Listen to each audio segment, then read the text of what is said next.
Summer Archangel. You've had a shave. Man, I did November, Yeah. so I've shaved it all off now. Your head looks sort of ball-like. I get told I look like Uncle Fester now.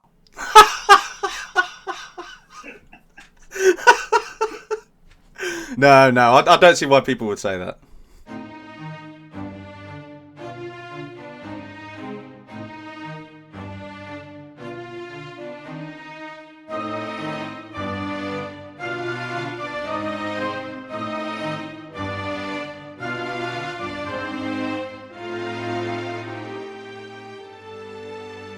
Hashtag Performing Arts with John Ellis Benton. And in this week's episode, Nathan Lewis.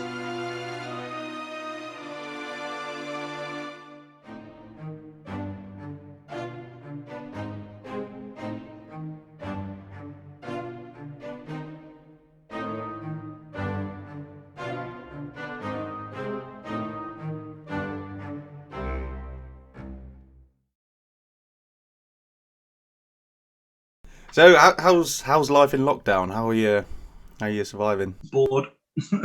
I think I've watched too many TV series. Yeah. So, Well, I'll try and not keep you too long then. Like I say, I appreciate you doing this. It's been a long time. It's nice to talk to you again. I know, man. Been weird, isn't it? Must be about 7 years. Sorry, that's a lie. 5 years. We did the last train, didn't we? Yes, that's what it's called. Not what that's called. That's not on my list. I've got the script. Found it the other day. You had it literally right there, and you forgot all about it.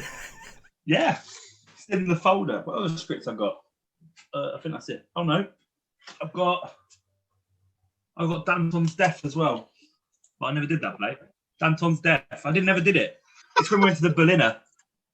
We got the script when we went to the Berlin show because when we went to the Berliner Ensemble and watched it by Brecht's company. Obviously, the whole play's in German, so we had to read the play to learn it before we went and watched it, so we knew what was going on. Oh, right. That sounds an interesting experience. Amazing show. The performance was amazing. Didn't know what they're saying, but... Lovely jubbly. Alrighty. Let's delve into the world of Nathan. You're a bit of a different person to people I've been talking to so far because you're in your wrestling, which seems to be going amazingly, so I'll say on Facebook. Yeah, I mean, people you spoke to probably do acting, plays, musicals, singing, dancing, etc. I don't do any of that. I get beat up by other people, beat people up, and then make it into a show. But you did do that. You did do plays and stuff. So where did the change come about? What made that happen? I don't know. I think obviously, I did acting. Always been interested in acting. Obviously, from a young age, did a lot of plays in theatre groups from a young age, all through school. Then did obviously performing arts, and then also went to the uni to get a degree in theatre. But then after uni, it was like the theatre world very as you know, it's a hard world to get into. Acting world's a hard world to get into. You've really got to have the motivation to obviously go to all the auditions, etc. I was the type of person I just wanted to get into working, so I ended up just getting a job. So I took my eyes off acting. I miss doing plays, but I've always been a fan of wrestling, love wrestling, and just happened to meet someone who was talking about wrestling. He did it. You should come along and train. And then, went to training. Was it a bit of a culture shock? Because you must get hurt. You must get beaten to a pulp. Just throwing yourself around, that kind of thing. I hate it. I hate it. It hurts so much. I'm not going to lie. My body hates me for it. I love wrestling, don't get me wrong. I enjoy doing it. I enjoy the shows. I enjoy all the character work, putting on performance. But the next day, my body goes, why did I do that? Sometimes I just have a headache. I can't walk properly. My legs will hurt. My back will hurt. But yeah, it's all worth it in the long run. But it's a culture shock. It's completely different style of performing. If I go back to obviously we did the same degree at uni. The degree we learned obviously different types of performance and different ways in acting and using our bodies and stuff, which does help. in creating like the characters that I do, but it is so different. Like I say, because obviously when you go out in a play and do a play, obviously you're that character and you have your lines and you're telling the story by actually just talking and putting the play together and obviously going through the motions as the actor. Whereas wrestling, when I'm telling the story, obviously I have a character, but obviously to tell the story, it's using my body and obviously using, moves and stuff in entertaining violence sort of thing, but also tell a story, but by using the character work in there. But it's a completely different way of performing, because like I say, it is obviously technically a fight that we're demonstrating and hitting each other, and showing everyone how these things hurt our bodies every day, even though they do hurt as well, but make it more so that it's more believable. So it's still the sort of the basic acting lesson of acting is reacting. Yeah. So like a good example of that is sort of like when it comes to sort of strikes or even taking a move, it's like, as much as like we always make contact and they do hurt and there is obviously contact there, also we don't aim to do it so that actually battering the person. It's got to be, we try and be as safe as possible, but everything hurts still. But it's also showing, so like example, if someone hits me in the stomach, it's showing them that that's where they've hit me and showing that hurts the area there, which goes down to like, I link it to a lot of physical theatre. Yeah, I can imagine, yeah. And you say there's a lot of character work, and of course, we've got your character of Russell. Hard word.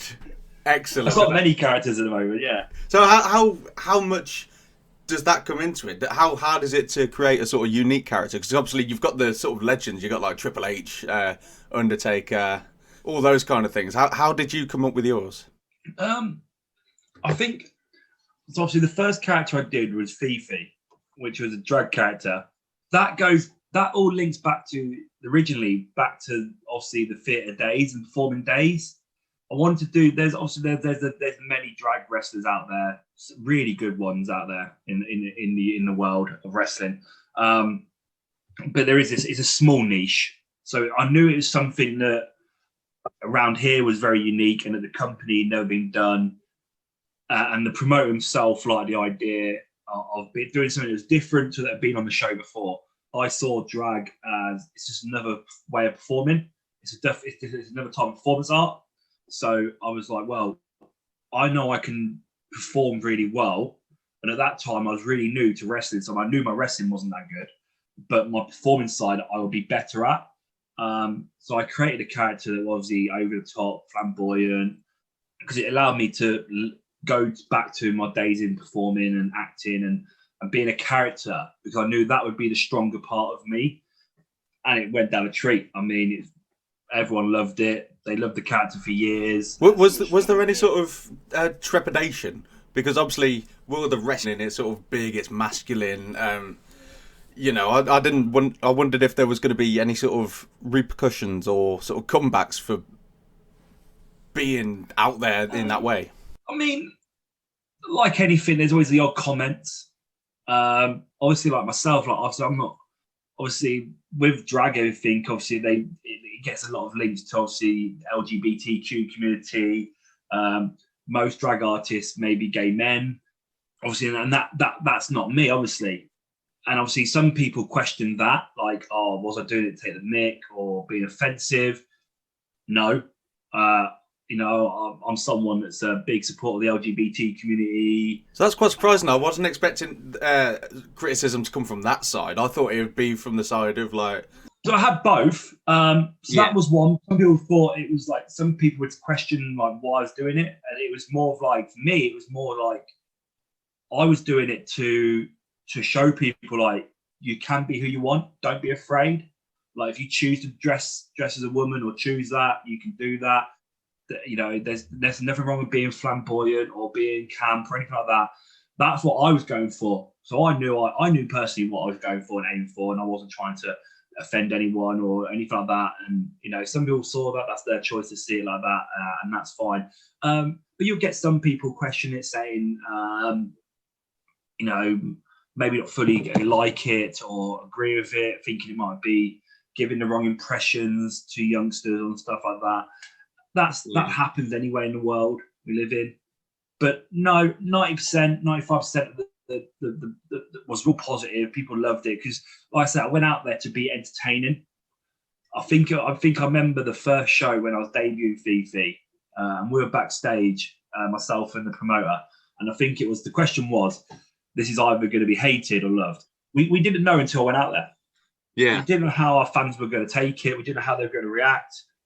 And so I went through the curtains, over the top, singing, dancing along, miming the song.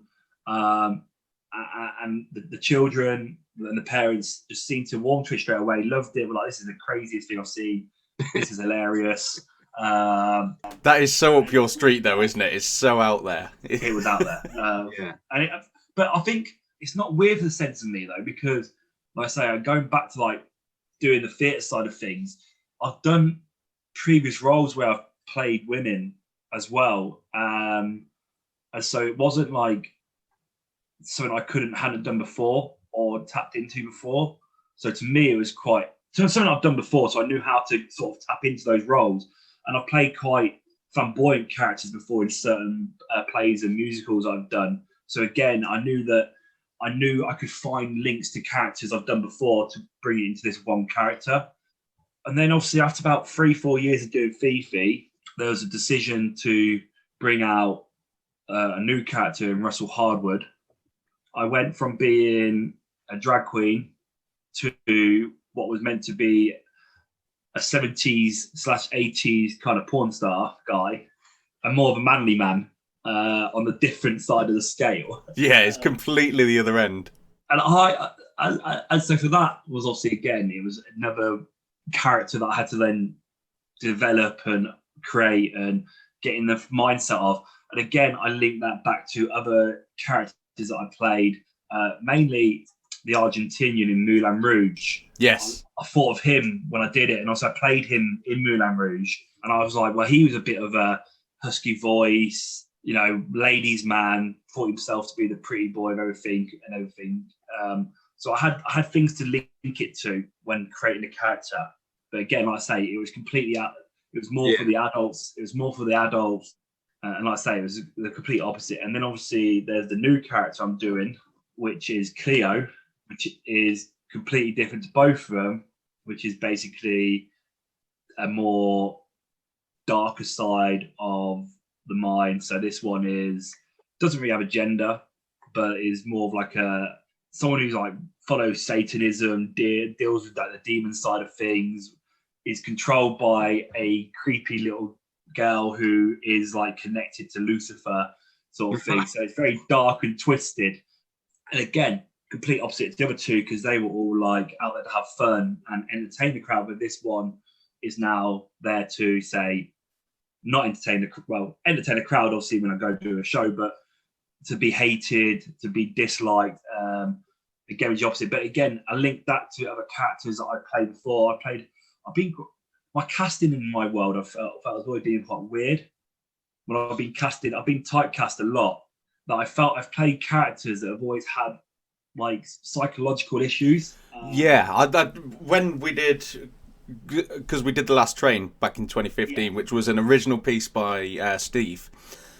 You played a shell-shocked soldier. And of course, I mean, I'd known you probably about 3 years by that point, but I'd only seen you play the fool, the buffoon, things like that. But this one, it was actually really hard hitting. And you managed to pull it off. Kudos to you. To me, I always played characters that were like the buffoon or were the fool, but I always had speeches within it which had like really like serious like undertones and stuff. So I did the reunion. That was it. One of the third year projects, and I played the DJ in that. And this is where I think Steve saw it for Last Train. Is I played the DJ in there, but he was a bit of a fool, a bit of an idiot. But he had also been to war. Yes, he had, hadn't he? Yeah. And I did a monologue in that about the psychological issues that the war had on him going back. and how that affected him mentally and created him to, have this darker side, which came out in that speech. The speech in the reunion and the speech in The Last Train were very similar to each other, very, very close underlining tones about what he had suffered and gone through. I just felt definitely the one in Last Train there was a lot more hard hitting. I think it was brilliant how Steve decided to do it, because obviously you see all this old archive footage of soldiers being shell shocked. There's that famous guy who famously walks around the rooms and sort of stops, drops, and rolls and gets back up. He's walking around, and Steve made your monologue into a movement piece, didn't he? And it sort of reflected that. So, I mean, in a tasteful way, because that could have been misconstrued as taking the piss, basically. But I think that helped it having those real elements in there. Because again, he's a mocked character. He's the fool, isn't he? Again. Yeah, and it's like it's one of those characters that's misunderstood, because it's not his fault that he's like that. He's like that to try and cover up his past. He doesn't want to think about it. Exactly, yeah. So you've mentioned a couple of musicals. I've got to ask, Shrek. Who are you in Shrek? Yeah. So this is like when Shrek came out as a film. I was back living in Lincolnshire. The bloke who owned the company used to always write his original plays. I didn't play anyone in particular then. I think I was my first year of the group, or I was still quite new to the group. I think I just played one of Robin Hood's Merry Men. Oh, really? It was way before the musical ever existed. So what they did was sort of like, it was basically the film. And we just put our own songs in there, like using songs that existed, sort of thing. Yeah, sort of like jukebox, like Moulin Rouge's sort of jukebox musical. Again, I think it's something that's quite new when I first started. But yeah, I've done quite a few musicals. I love musicals. Musicals are like one of my biggest favourite things. Like anything. Yeah. I mean, I never thought that musical was a string on your bow, to be honest. I can't sing. All right. You can't sing, but you played the Argentinian in Moulin Rouge. Yeah, but you can get away with him because you get to sing in a really husky voice. So you don't have to be the greatest singer. I can hold a tune. I can't like match notes or like try and go really high pitch, but I can hold a tune. I can sing in character. But the Argentinian, yeah, he sings Roxanne. And I just did it with like a really husky voice. That is such a good song. Yeah, did it with a husky voice. You could talk bits of it as well. So there's ways around it to make it suit me more. He's one of my favourite characters I've ever played. It's so fun. Like, I just remember doing rehearsals and just had to learn how to act narcolepsy. That's not something you get taught. Like, I just remember like, they're like, right, I'm reading the script, like, right, read this line, and then I got to fall asleep mid-line. And it's just like, okay, just do it. And I always try to change up as well, like during scenes where just like during this scene, fall asleep. I would try and change up during the scene and see what happens to the actors. Like, hang on, he's falling asleep at a different time this time. What's happened here? But eventually I had to have set times that I had to fall asleep. But it was just so weird because, like I say, like there was times where I was on stage and like I said something, like especially in the first scene where he comes in and he falls asleep, he falls through the roof. And then he just laid there for ages while he do the whole scene until like at the end, and he just shouts out, he jumps up and shouts. And it's like, I remember just laying there like, okay, just lay it. Just don't fall asleep. Whatever you do, don't fall asleep properly. But yeah, that was good fun. That was probably one of the best musicals I've been in, the Moulin Rouge one. It was so much fun. Was that sort of where this love of performing came from then? Was that your first experience? I think it was my first experience, yeah. Well, as a kid, I was always performing. I've always been into dancing, you see, and I love dancing, and I've learned how to dance from a young kid. But even as a kid, before that, my parents used to always tell me, and I've got videos of me like, I'd go on holiday, I'll be up on stage performing. I love being a centre of attention. So yeah, I think I've always been into performing because I remember getting a lot of laughs, and I was only a kid, and I was like, oh, I've done something good. It's quite funny you mentioned that, because a lot of people find that it's always the funny parts that got them into theatre, because when they're first on stage, and obviously everyone's shitting a brick when you first start out doing it, whatever age you are, it's always people find that when they do something funny and the audience laugh, they enjoy it, they're like, right, okay, I'm actually good at something, people are enjoying it, and that's always seems to be the catalyst, and that's, I guess that's kind of stuck with you, hasn't it? I mean, like you say, you've probably been typecast quite a bit, But you must enjoy the laughs. You always get the laughs. Yeah, I love having a good time and acting a fool, so I can't complain. But yeah, no, I did. What other music I've done? I did Full Monty. That was called Hot Metal. We did Full Monty. Wicked. That was part of an adult theatre group in Stamford. And did you actually have to, tackle out? So I played a variety of characters in that. I was basically a variety of characters, but I was the first person to have to take their clothes off, technically, because in the movie, obviously the women go watch the proper strippers. Yeah. I played a proper stripper. So I had to go on the stage. I was in a gladiator. I got a gladiator outfit. They gave me a gladiator outfit. And I had to go out on stage at the start of the show on my own in a gladiator outfit, basically strip for the crowd as if they were like watching the stripper show. How far did you have to go? I think I just went to my pants. I think I just took the gladiator. Oh, right, okay.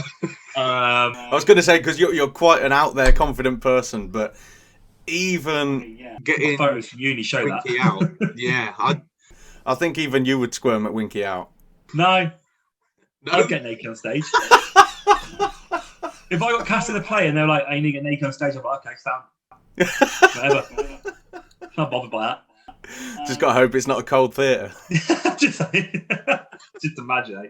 So yeah, I did Full Monty, Charlie and the Chocolate Factory, which was it. Charlie and the Chocolate Factory is a very unique story of mine, though. I played the Oompa Loompa. What, the only one? Yeah, we only have one. I just played the one. We didn't have enough people to have like 100 Oompa Loompas. We cast it all. And I just kept saying, I want to be an Oompa Loompa. Could I be an Oompa Loompa? And they were like, yeah. And then they'd just be an Oompa Loompa myself, right? And I would basically the Oompa Loompa.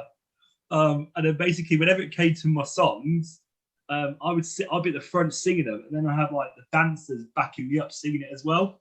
Yeah, that's quite an interesting way of doing it, because like you watch either of the films, it's just like it's like a little herd of Oompa Loompas. We just had one Oompa Loompa sing. I had solos, basically a load of solos singing Oompa Loompa songs.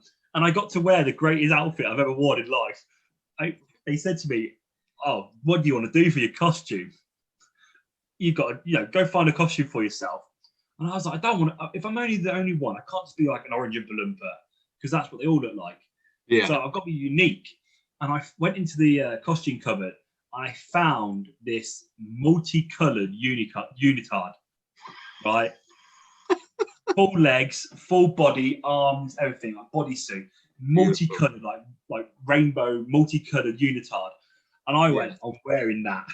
Went into the room, I was like, I'm wearing this. And then on the night of the show, all we did was just paint my face like a rainbow as well. So I was basically this one big multicolored person. And I was like, this is the Oompa Loompa. It's like your soul finally coming out. Which chocolate factory was it? I take it was the Gene Wilder one. Yeah, it was the Gene Wilder version that we did. So the original songs. Again, amazing musical. I loved it doing that. I've been having so much fun doing that. It sounds like in all the roles you've talked about so far, there's a lot of room for improvisation. I assume in your wrestling world, improvisation is absolutely key. Yeah, so it's what we refer to as calling on the fly. Basically, having to come up with ideas on the spot, or if something goes wrong, being able to adjust there and then on the spot to make it work, which happens a lot. Someone could get a concussion, get injured, you might forget something in the match, or something might not happen that you wanted to happen. So then you've got to correct it all and come back to it and know what to do next. So that comes with experience, but also it comes with being able to have that ability from the past to think on the spot and know where you're going next with the match itself. So yeah, I love improvisation stuff. I remember doing it at college and uni. Anything improvisation wise, I used to always have fun with. I think that makes a better actor. An actor who can actually think of stuff up on the spot or create stuff on the spot is a better actor than someone who just follows the script and goes with it. I'm quite envious, to be fair, because improvisation has always been a thorn in my side. I can't do it for love nor money. And people like you who can just like turn on a switch and you've got the audience's attention and you can hold it with something you're making up there and then. That's a talent. Thank you. I mean, I wouldn't sound talented at all. If we were that good, we'd be famous. That's what I say. Yeah, but it's not about being famous, is it? I mean, you're making a living out of what you do. Yeah, I mean, I enjoy what I do. I have a lot of fun doing what I do. I can't complain. You know, I go out there. Well, at the moment, unfortunately, we don't have fans watching us at the moment, but I do enjoy it. It's rewarding. I like everything about wrestling. Like I say, I have nothing bad to say about wrestling really, because like I say, I go out there and do something I've always loved watching, and now I get to do it and sort of like live a dream of being a wrestler. So it is an amazing thing to do. Yeah, definitely. And what's the company? It's the CPW? Coventry Pro Wrestling is the company I mainly wrestle for, especially nowadays as I'm getting old. I sort of don't look to wrestle anywhere else. I'm happy just wrestling for the one company. It's my favourite company to wrestle for. It's my home. I have been lucky in wrestling to worked a handful of promotions around the UK. I've been lucky enough to go abroad and do it. Travelled to Budapest, Hungary, and wrestled there. Again, that's an experience its own, going to wrestle in a foreign country where they obviously English isn't their first language, but still going to have to go out there and entertain them. And how was it responded to out there? Did it go down well? Yeah, I mean, they love me out there. They're always asking me back. I mean, I do a character out there, which is like it's still fun, loving, entertaining. So again, you know, I wouldn't change that. What I've had the privilege of what I've been able to do.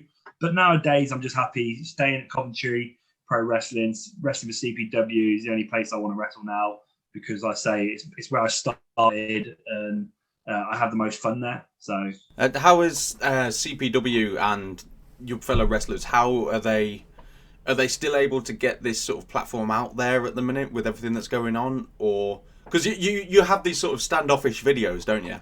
Because obviously you see it on telly all the time. It's like you challenge people, you get part of your story out there as your character. Are you still able to do that at the very least? I mean, so depending on the tier we're in, the lockdown obviously has suffered a lot. We did do a lot of months where there was nothing. It was just sort of releasing video packages and keeping active with videos is the main thing that we've been able to do. You know, there's always that access to the social media. When the lockdown finished, we were lucky enough to get tape-ins done. Yeah. So we're doing a lot of recording match shows. So, you know, we've been able to keep the shows going and the stories going with being able to record shows and put them out on our demand service for people to watch, which again is allowing us to keep our fans happy and entertained at the same time. And then we're lucky enough once the lockdown sort of really relaxed to have our fans back in the shows, which again was a privilege to have and perform in front of our fans. I bet that made the world a difference as well, because how integral are the audience to your shows? When you did these pre-recorded ones, the atmosphere must have been having the fan interaction what makes it. Wrestling isn't the same without fans. We've had this discussion.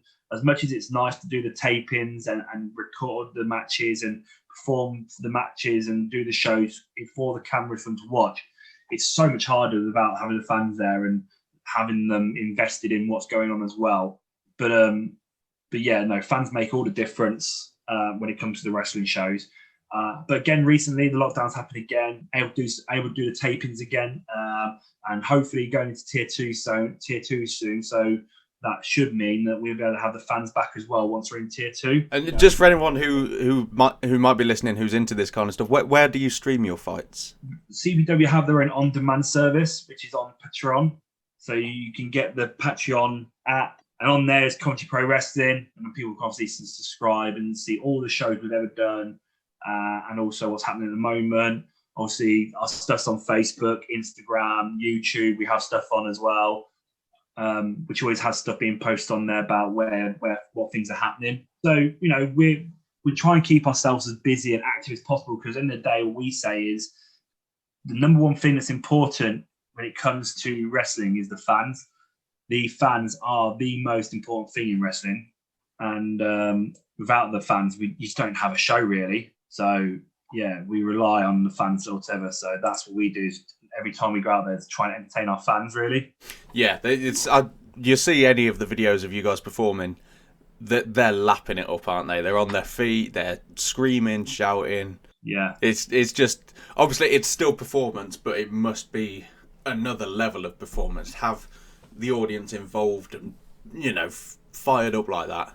Yeah, it's like, it is like I say, it is all about the fans. Like, without the fans being invested or getting involved, everything else is just flat. It will just be flat. You know, similar to like a panto. If the fans don't interact with the panto doesn't have the same effect. I suppose it's got to be similar in that aspect, isn't it? Because you've got your heroes, you've got your villains, and all their theme music and whatnot. It sounds brilliant. The last thing I want to ask you about before I let you go, because I know you're a busy chap. The list of shows you've got here, I've got the Bag of Smells. So I've got all this here. I mentioned that company earlier when I was younger, which was the Born Youth Theatre Group, and they, like I said, they did a lot of their own written stuff. So the bloke who owned it basically wrote all his own stuff and did all his own stuff. Where is all the programs? I think it's really cool that you've kept all this stuff from over the last, 20, 25 years or so. That's amazing. Yeah, I've got all the programs that came with it or stuff like that. So the ones that we did with him were the Ballad of Sam Maguire, Ozzy Osbourne and the Ballad of Sam Maguire, Bag of Smells. There may have been a couple of others, but I definitely don't remember. I don't have everything, or I don't remember it. And in those day and age, I don't think I had social media, so I don't have any copies of it. But the Bag of Smells was an alternative pantomime. The program says at the front of it, so that is the program, the Bag of Smells. The Bag of Smells, an alternative pantomime. The guy that ran the company was a guy called Paul Fellows. Don't know much about him nowadays. So it says we'd like to introduce the cast. So he had the paid-back writers, so that I think they're like narrators. We had a king, someone that was a daffodil. Was just called Daffodil. I don't know as a bloke, but there was a jester, a pest, a newsreader, prime minister. Then there was 4 people that were called flowers. So it's Daffodil, Everdeen, Primrose, and Violet. I think they were brothers and sisters, actually. Then there was my brother was in. Actually, this is where my brother actually tried acting. My brother played the wimp / dragon keeper. Then we had cooks, and then a guy called. Then there were 2 boxing fighters, wrestling fighters, and they were twin brothers. And I played the wrestling referee. This is before I even did wrestling. I was a wrestling referee here in this one. It was destined all along. It was destined all along. So that was a panto. And then the Ozzy Osbourne one. So Ozzy Osbourne and the Ballad of Sam Maguire. Again, I think this may have been a kind of a musical. Basically, what they did was, for the program, they did this. It was like a school report, Broadway school report.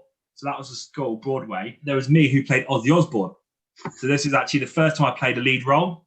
What did that entail? Was that a lot of singing? Was that, biting heads off bats? I don't remember it.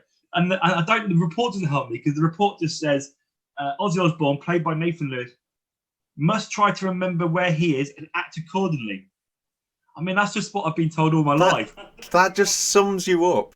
Does this have the picture of me as the Oompa Loompa? Oh, I hope so.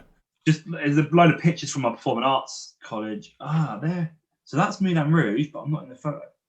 How have I missed that? I'm probably having a Mardi, because I did a lot of that at college and uni. Everyone has a diva moment.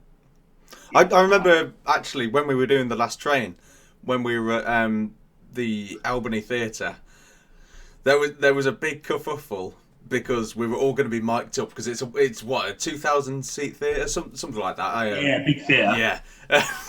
You were adamant that you were not going to wear a microphone because you didn't need one. I was like, I don't need a microphone. Why do you need a microphone? It was excellent to watch you and Steve argue about this one fact, but it was a longer conversation than it needed to be. Oh, I ended up having to wear a microphone. I lost the argument. I had to wear the microphone. I did get the point, but it's still, hey, it made it better. It did work. He was like, I don't need it, mate. I've got my voice. That's what I kept saying. I can project my voice. I forgot to mention a show I did do. I just found a poster for it. It's called Hang On, and it was called The Ultimate Escape. And that was with a company called Stanford Youth Theatre. I remember this role, had a really fun time with this role. I remember playing a chav. I had to play a chav, right? Proper like gangster chav as well. Like I had all this gold bling around me. I had like what people used to wear when they thought they were Eminem, like a bandana and a baseball cap and a hoodie. Yeah. That was my costume basically, and pants that didn't fit me. That was a fun play. I remember doing that play. It was a fun one. Again, that was we used to write that ourselves. Quite an interesting company, and the way they did their plays is the lady in charge would give you a concept, give you an idea. So this is my idea. It's called Hang On.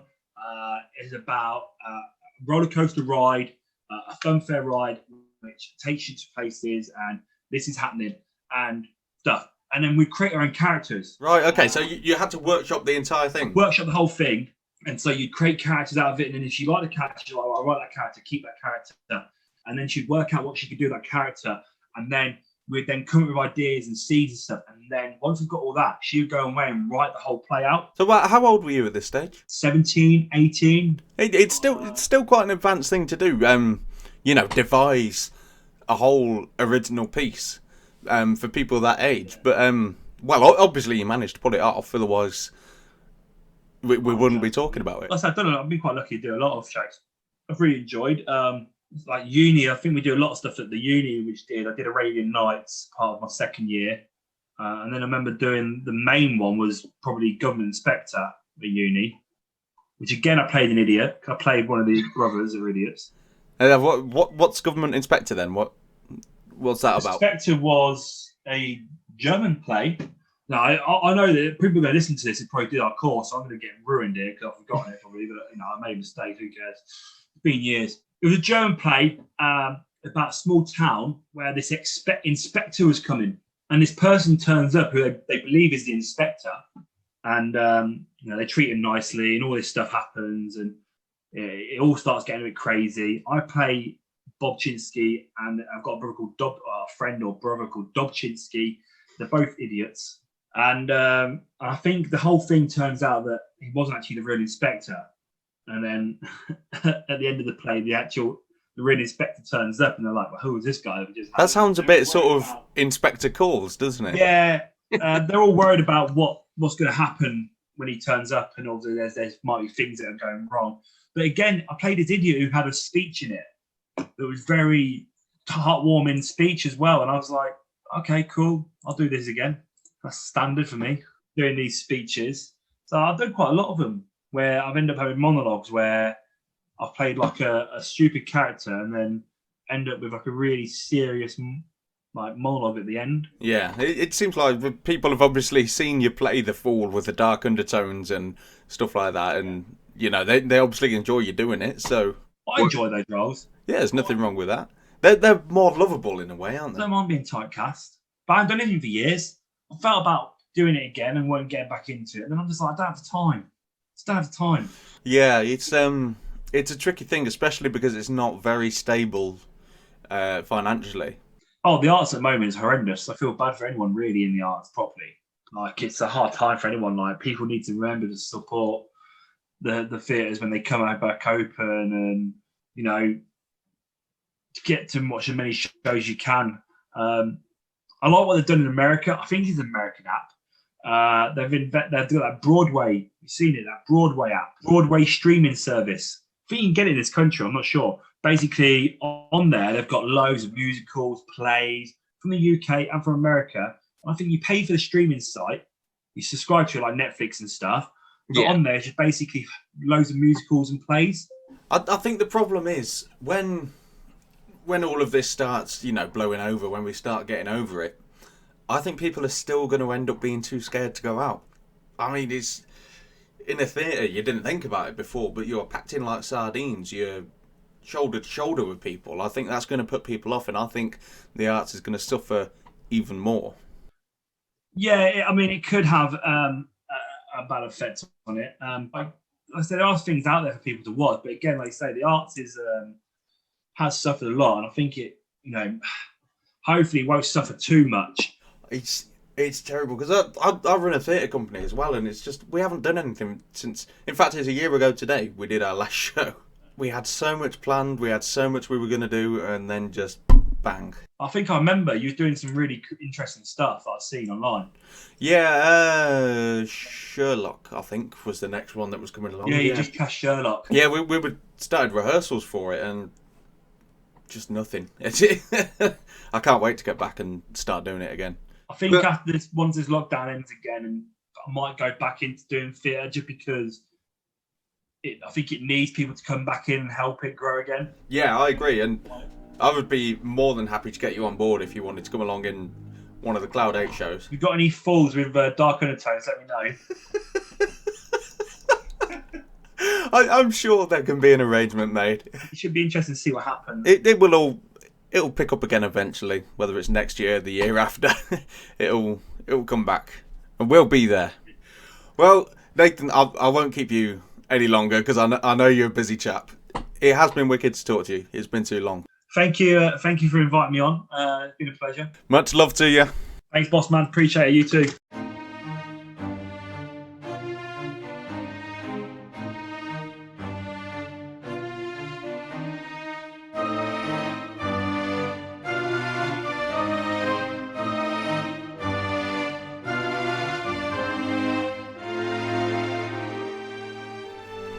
You've been listening to #Performing Arts, a Dumber Archangel Sounds production. Produced and edited by John Ellis Benton. Music by Aaron Crowder.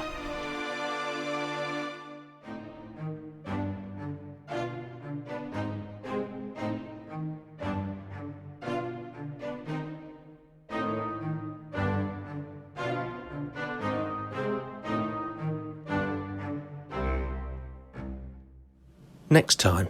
So, you're different from other people I've been talking to. Not in a detrimental way. Could have said that any better way than that, though. I know. That was a poor choice of words. You're unique. Yeah, that's better. That's much better. Yeah, compared to other people I'm having on here, because you are not a performer. You're a man behind the scenes. Yes, I'm the guy with the camera most of the time, or doing all the planning and stuff behind the scenes and actually on stage, as it were. Dumber Archangel.